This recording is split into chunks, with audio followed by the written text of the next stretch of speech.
Halo pemirsa channel dari kami untuk kamu. Kali ini hari ini sangat spesial pemirsa, karena saat ini saya sedang ditemani dan duduk bersama dengan pakar kita cabai.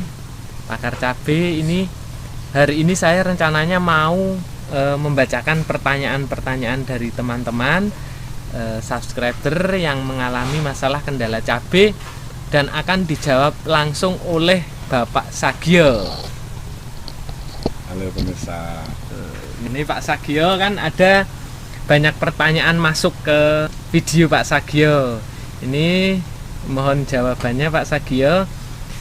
Yang pertama tentang mengusir hama cabai dengan sabun sunlight dan jeruk nipis.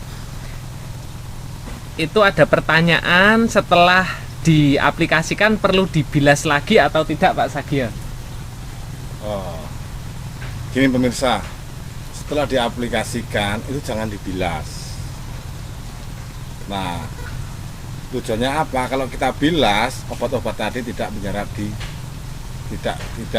istilahnya tidak memberikan efek pada yang menyerang tanaman cabai.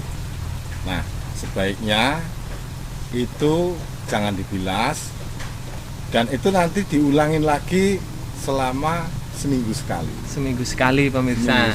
Untuk Pemirsa. pencegahan ya Pak Sagio. Untuk pencegahan. Kalau untuk pengobatan Pak Sagio berapa hari sekali? Nah, kalau untuk pengobatan itu lebih baik ditingkatkan atau istilahnya Intensitasnya ditambah. Intensitasnya ditambah 3 hari atau 4 hari sekali, itu harus kita genjot lagi pakai itu. Nah, ini ada pertanyaan lagi, kalau sudah terlanjur keriting bisa pulih lagi atau tidak Nah, Pak Sagio? Pemirsa, saya mencoba yang punya saya yang sudah keriting itu tak genjot lagi intensitasnya itu saya kasih 3 hari sekali. Alhamdulillah sebagian ada yang pulih. Tetap tidak memungkiri Tidak. sebagian ada yang tidak pulih ya Pak Iya, Sagio? saya tidak memungkirin. Saya istilahnya ada tanaman yang tidak sembuh, tapi terus terang kalau saya seperti itu, saya pinggirkan. Saya istilahnya saya pindah dari tanaman-tanaman saya yang masih bagus-bagus, itu langsung saya pindah, karena saya takut menular. Mau tak obatin kak nggak sembuh-sembuh. Itu seperti itu pemirsa. Oke, kesimpulannya berarti walaupun sudah mengaplikasikan jeruk dan sabun sunlight, tetap peluang sembuh banyak pemirsa, tapi tidak menutup kemungkinan ada yang tidak sembuh juga ya Pak Sagio. Iya, betul. Kira-kira betul. kalau yang tidak sembuh itu karena apa Pak Sagio? Kalau yang saya terapkan di tanaman saya itu mungkin sudah terlalu berat sekali sehingga itu tidak bisa sembuh. Ada sebagian punya saya yang saya akhir, coba nanti pemirsa nanti bisa lihat yang saya akhir itu tidak sudah saya semprot beberapa kali, ternyata tidak sembuh, itu langsung saya pinggirkan. Saya takut nanti menular kepada tanaman yang lain. Oke, jelas ya pemirsa. Kemudian pertanyaan selanjutnya, apakah bisa untuk tanaman lainnya Pak Sagio? Nah, Misal semangka atau selada dan lain sebagainya.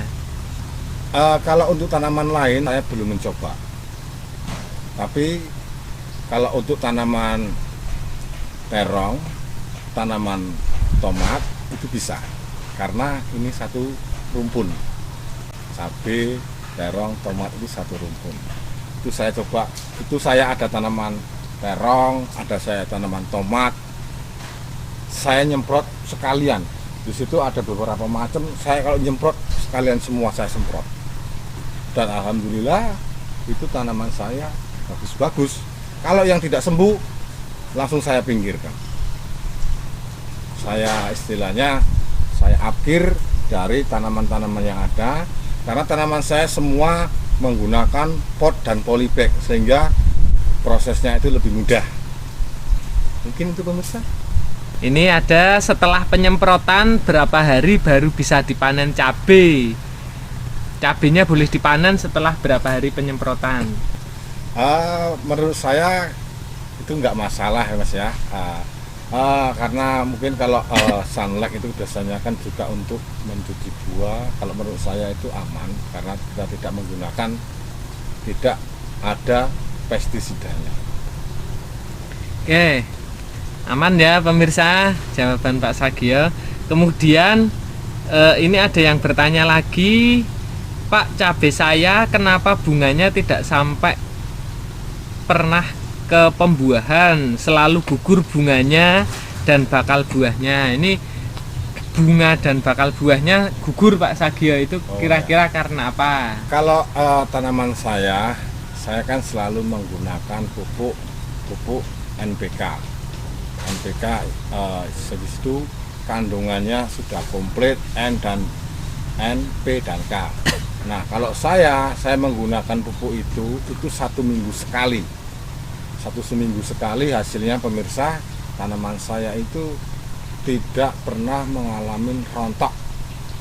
Kalau saya perhatikan di pertanyaan tadi ada unsur yang kurang sehingga nanti menyebabkan bunganya itu rontok sehingga tidak jadi buah.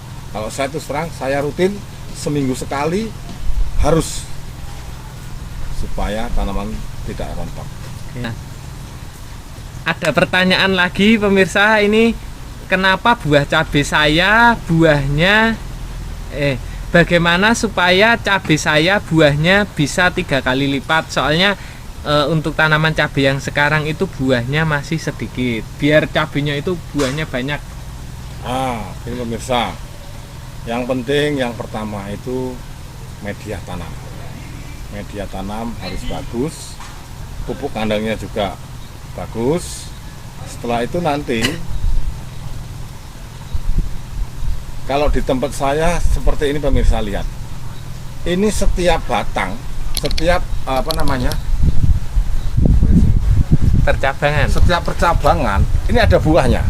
Loh, ini 1, 2, 3, 4. Oh, ini Ada semua. Berarti buah cabai buahnya itu di percabangan intinya ya Pak Sagio ya. Iya, ini ya, saya baru tahu pemirsa ini. Ini ada setiap cabang ini ada buahnya. Dan ini tidak ada yang rontok. Di sana di kebun saya juga sama, tidak pernah mengalami rontok. Ini kuncinya itu tentang pemupukan. Pemupukannya kandungan unsur haranya komplit seperti ini pemirsa. Kalau buahnya nempel di sini bisa nggak? Ya nggak bisa. Oh, nggak bisa. Buahnya tetap di sini. Nggak bisa. Berarti saya baru tahu ini ilmu baru ini. Makasih Pak Sagio. Untuk ada pertanyaan lagi pemirsa, ini untuk tanaman cabai yang sedang berbunga, apakah boleh disemprot pakai sunlight dan jeruk nipis? Nah, justru itulah proses pembuahan seperti ini. Ini kan masih kecil. Kalau kita semprot secara terus menerus, itu tanaman akan sehat dan buahnya itu semakin ada buahnya. Jangan kita tunggu tanaman kita itu sampai kena keriting atau hama penyakit lain. Agar tanaman kita sehat, lakukanlah penyemprotan itu secara rutin. Walaupun masih ada bunganya boleh ya Pak? Walaupun masih ada buahnya, enggak masalah. Ini tanaman saya, itu seminggu sekali tak semprot. Loh, nih. Ini pemirsa nih. Loh. Cabang, begitu cabang, buah. Begitu cabang, buah. Ini bunga. Nah, ini pemirsa. Rata-rata yang punya saya sama seperti ini semua. Intinya boleh ya, walaupun boleh. Masih berbunga. Justru itu kita melakukan lebih baik pencegahan daripada mengobati. Mengobati. Nah, nih loh. Ini tanaman saya. Satu pot isi 3. Satu pot isi 3. Ini isi 4 ini Pak Sagio ini. Oh, ini cabangnya. Cabang. Oh, cabang. Ini cabang. Bukan. Kita baca lagi pertanyaan. Nih pemirsa, ada pertanyaan lagi, kalau sudah terlanjur keriting, daun yang keriting dipotong atau dibiarkan saja sebelum disemprot? Nah, sebaiknya gini pemirsa, seumpama di sini ada tanaman yang keriting, itu langsung potong dibuang, nanti disemprotkan sesuai dengan yang saya terapkan saya sampaikan pemirsa, supaya apa? Itu nanti pengobatannya itu akan lebih manjur, lebih bagus daripada nanti masih yang keriting-keriting itu kita biarkan. Potonglah daun-daun yang keriting, setelah itu nanti penyemprotan yang dilakukan secara rutin nanti akan tumbuh tunas-tunas baru yang lebih bagus lagi. Nah, ini ada yang ini Pak Sagio, mamaku praktek kok tambah mati semua. Nah, gini pemirsa, ukurannya jangan banyak-banyak. 2 liter itu separuh saja. Separuh apa? Jeruknya. Oh, jeruknya. Nah, jeruknya jangan banyak-banyak. Sabunnya itu 1 tetes saja, tes gitu. Langsung dikocok, setelah itu didiamkan. Jangan langsung buat, langsung disemprotkan. Jangan dulu ya pemirsa. Pak saya seperti itu. Istilahnya langsung digunakan, biasanya langsung gawe, langsung diterapkan di. Berarti ditunda sampai besok itu nggak boleh ya? Ada penundaan 3-4 jam, setelah itu baru disemprotkan. Oh, nggak boleh langsung ya Pak? Nggak boleh langsung. Oh, malah nggak boleh langsung. Nah, yang saya khawatirkan kalau langsung mungkin terjadinya hal-hal yang seperti itu. Oh, berarti harus didiamkan dulu ya? Harus didiamkan. Kalau tempat saya itu saya diamkan antara 3-4 jam, setelah itu baru kita semprotkan pada tanaman. Di videonya sudah jelas ya, harus didiamkan. Jadi mungkin untuk pembelajaran kita semua, kalau misal kita melihat video tentang tips atau apapun, sebaiknya diikuti sampai selesai ya Pak Sagio. Ya. Biar nanti prakteknya sesuai apa yang diajarkan, biar tidak terjadi hal-hal yang tidak diinginkan. Misal harusnya didiamkan tapi tidak didiamkan, kan efeknya malah akan berbahaya, mati ya Pak Sagio ya. Untuk mengatasi buah busuk, kalau di tempat saya namanya hama patek, gimana Pak Sagio? Oh, hama patek itu jamur. Jamur mau, endo mau. Iya, itu jamur. Namanya itu Anthranoxa. Rasa sembarangan, ini sarjana pertanian ini. Jangan sembarangan. Anthranoxa, biasanya di Kulon Progo itu namanya patek gitu. Patek. Oh. Patek kan. Terus obatnya apa itu Pak Sagio? Yang nggak harus organik, misal yang kimia apa kalau jamur itu? Penyebabnya apa dulu? Itu penyebabnya biasanya itu terserang ketika musim penghujan. Musim penghujan itu rata-rata kalau di pertanian terbuka itu terserang jamur, atau biasanya kalau bahasa ilmiahnya Anthranoxa. Nah, pengendalian memangnya itu harus menggunakan fungisida itu sebenarnya pengendaliannya sebelum pengendaliannya itu menggunakan fungisida secara secara rutin. Seminggu sekali itu harus dilakukan penyemprotan dengan itu. Sebaiknya itu digunakan ketika tanaman sebelum mengkena. Kalau tanaman sudah kena, tanaman yang kena itu langsung dipetik, dibuang jauh-jauh dari lokasi, karena itu menularnya sangat cepat sekali. Berarti intinya cabai itu konsepnya mirip memelihara ayam pemirsa.